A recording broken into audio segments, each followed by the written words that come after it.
Hey everyone, Jarek here, and I've noticed there's not really any videos on YouTube showing Portland's mountain bike park, Gateway Green, or at least not in a sense where it's a POV of every single trail, so that's what I want to do here. I don't want to be talking too much, I mostly just want these to be raw POVs, but I will tell you some stuff about the park, and if I have any little tidbits to mention about the trails. So first things first, one of the videos I saw of this park was from 2 years ago before construction started. Since then, the two trails up top have been cut in half because there is current construction on the light rail going right next to the park. This is why the first part of Rebar Ridge in Linda's line is pretty slow compared to what it should be. It was supposed to be halfway down the trail. After you get past the first bank, those trails both pick up in speed, but keep in mind the first part is kind of slow. So you're gonna have to throw in some pedals and crank it to reach the speeds you're supposed to get, especially if you want to clear the jumps on Linda's line. These two trails will be expanded and new things will be added to the park in 2024 when all the construction is done. And also, I just really want to point out the location of this park is so weird. It's really good, but it's also very weird. It's right in between I-84 and I-205. You have a light rail on one side and a heavy rail on the other. But overall, I love what they've done with this park. It's within East Portland. It is, I would say, about the edges of inner city. It's also basically right on the Gateway transit stop, so it's very easily accessible no matter where you are in the metro. There's a lot of built-in elevation. They've used it really well. I just wanted to say again, I love this park. Also, I apologize for the shaky camera. This is my old GoPro HD Hero 2 from like 10 years ago that I just pulled out of storage. I am using a chest harness that I tightened a lot, so that's not what the problem is. Only so much I can do, but I still wanted to get some footage out there. Also, even though this is technically a mountain bike park, it is also a mixed use park. And the trails that are for bikes are clearly marked for bikes, and the trails that are all use are pretty clear. So you will be seeing people jogging down the main trail, but they won't ever go onto the mountain bike trails. Main point is that this has become a really cool hangout spot, whether or not you mountain bike. So the first trail I'm showing you is Rebar Ridge. It's mostly just a bunch of rollers, but there is a few jumps in here.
Another quick side note is that chest harnesses don't seem to show jumps very well, especially if they're shaky, so this is just one of the small jumps at the very bottom, let alone the jumps higher up, just for some context. The next trail I am showing you is the fence line. There are two ways to enter this trail, one is more chill than the other. I'm taking the steeper entrance here, and let me tell you, this trail is misleading. There is more climbing than you think. And yes, this is the correct way you're supposed to enter the trail. There is a do not enter sign on the other end. I have seen plenty of bikers go the wrong way through this. It's very unsafe. This is a narrow trail, so please go the right way.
Next up is the cliff line. This is rated black, but truthfully, it's not a black line. I'm willing to believe they rated it black so that new riders wouldn't get too much confidence, because there are places where you can fall pretty far on this trail. And like the fence line, there is some climbing in this one.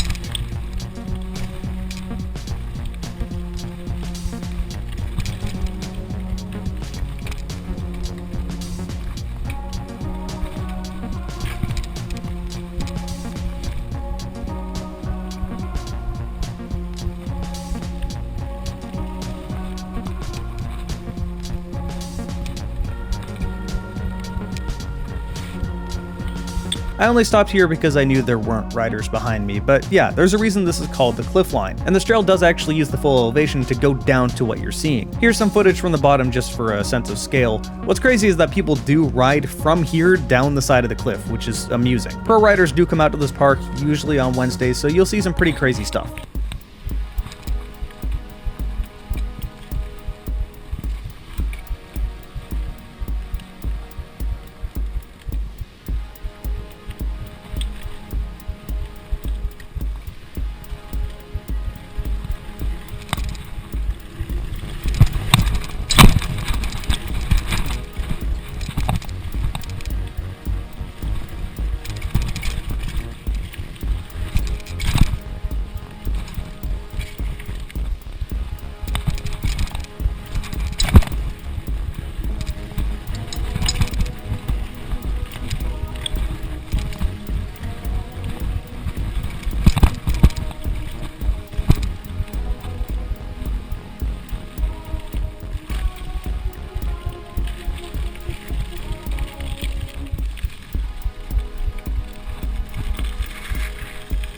Now I want to take you back for a moment. The second half of this trail is obviously more technical and faster than the first half. However, there's one specific part where you go down a hill and then there's a built tabletop jump, and then after that there's two rollers. The way those rollers are built, you can either brake check and just use them as rollers, or you can full on commit and use it as a double. The first time I went down this trail, I didn't know those rollers were there. By the time I saw them, I had to full commit. And I hard cased on the second roller. I mean, it rolled away fine, it wasn't really a big deal, but it's something you definitely should know is there before you take this trail. This isn't a knock on this trail, by the way. Those rollers are in a really good spot and they're designed really well. The ability to just use them as rollers or as a double is awesome. I just use them as rollers here. It looks rougher in this footage than when I was actually riding. The jump was a little sketchy, so I decided to brake check and use the rollers as rollers. It looked like I got air off the rollers, but I didn't. Okay, next up is almost everyone's favorite part of this park, the skills course. Now, the way the skills course is set up is that it goes from easy to hard, left to right. Or I guess right to left from this direction that you're looking at it. And this is an awesome place to get better at mountain biking or get someone new into mountain biking. All the jumps are tabletops, there are no gaps at all, so you don't have to clear any jumps. The drop-offs at the top are just very easy to manage.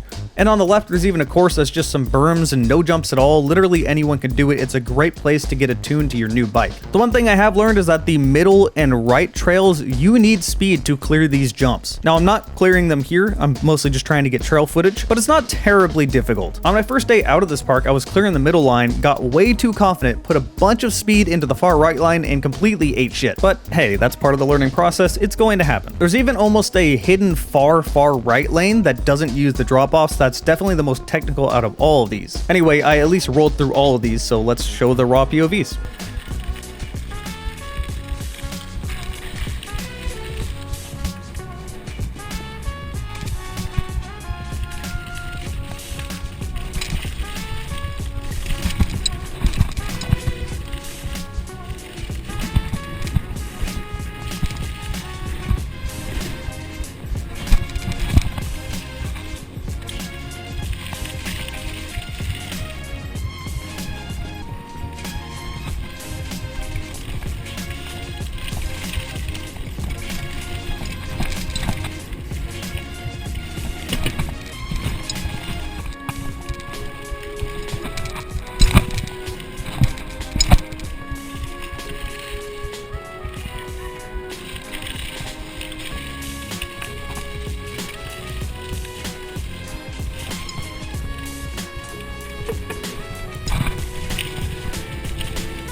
Next up is the pump track, and this is a really high quality pump track. There's an outside and an inside lane with plenty of areas to swap back and forth between them. Now, if you've never done a pump track before, this stuff gets you tireder than you may realize. It was really hot this day, so I didn't want to spend a whole lot of time on this, but I did want to record a little bit of it. The one real complaint I have about this park is that this area has a lot of gravel and a lot of tar from the pump track. Now, you have Rocky Butte on one side and a forested hill on the other. So for most of the day, that's fine. But in the afternoon to evening, sun is just beating down on you at this spot. And since there's a lot of gravel and tar, it gets really hot. If I was to give any sort of advice to this park, it would be to please plant some more trees on the other side of the pump track so that at least we have some shade. When I went biking this day, it was at the tail end of a heat wave, so it wasn't as hot as the previous days, but it was still pretty hot and it was really humid. If it's below 80 degrees, that's fine, and Portland is not usually that hot, but once it starts getting over 80 degrees, you really feel it. At this point, I had to take a break, get some water. I was starting to feel nauseous, which is like the first signs of heat stroke, so I took it a little easy the rest of the day. And speaking of easy, up near the north entrance there is the Meadow Loop. The Meadow Loop has a bunch of little rock gardens, a few rollers. It's hard to even really call this a trail, although it is a trail. You know what I mean by that. This is a very easy trail at the top that quite literally anyone can ride, whether you're mountain biking or not. Hell, the sign at the top says to be aware of like actual mountain bikes, so this was sort of made as like a easy community trail. But like I said, there is also rock gardens in here, so hey, have at it.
The next trail is Ted's Traverse. This is by far the easiest trail in Gateway Park, ignoring Meadow Loop because that kind of doesn't count. That said, it does have a tricky little S-turn at the end and it gets a little narrow at the bottom, so be aware of that.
Now, Ted's Traverse exits at the start of another jump line, so you can string them together. Obviously, I didn't have enough speed to clear all these. They're all just tabletops. There's nothing really special to say about them. Obviously, you need a lot more speed to clear all these if you really want to. I'm just slowly rolling over them, so I'm going to fast forward through here. At the end of this trail, though, it does turn into more of a traditional trail. There's some berms and some rollers, and it kind of goes through a little few trees.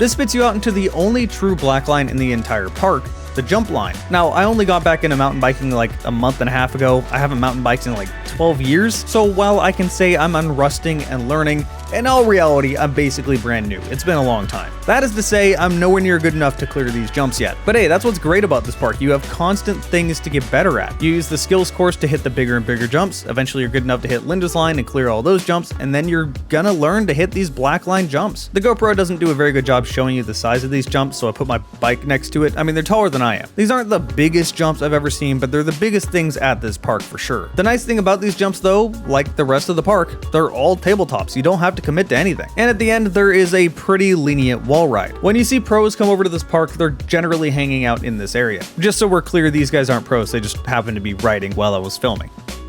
Last up is Linda's line. This is back up top next to Rebar Ridge. Like I said, half of this trail is missing due to the construction, and in 2024, it will basically be doubled in length.